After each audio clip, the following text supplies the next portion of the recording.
Thank you for using Spanning Backup for Salesforce. In this video, we'll detail how you can use Spanning's on-page restore feature in your Salesforce environment so that admins and end users can restore field-level data directly back on a records page in Salesforce. Here's how it works. First, log into your Salesforce account and then navigate to any specific record. In this example, we'll look at an account record, but the on-page restore feature works universally across all standard and custom object types. Here, we'll make some changes to the existing data on the record page.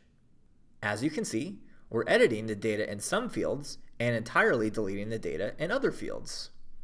After the data is changed and the record is saved, there isn't any way to natively restore the field level data back to its original state within Salesforce.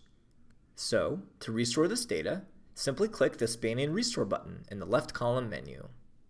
Spanning then shows you a side-by-side comparison of all fields on that page where there is a difference detected between the current field values and the values of the most recent backup date.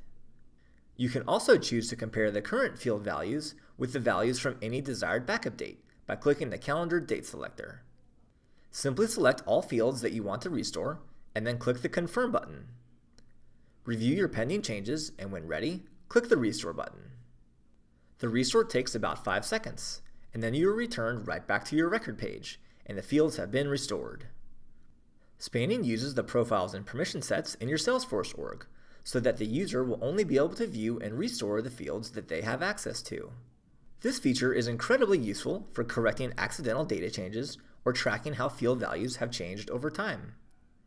Additionally, the admin for your Salesforce org can enable this on-page restore feature for any Salesforce profile type, so that end users can use this feature as well.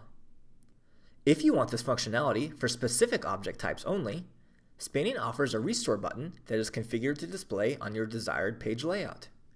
If you have any additional questions, please visit our website at spanning.com or reach out to our support team at support@spanning.com. We're always happy to help. Thanks for watching.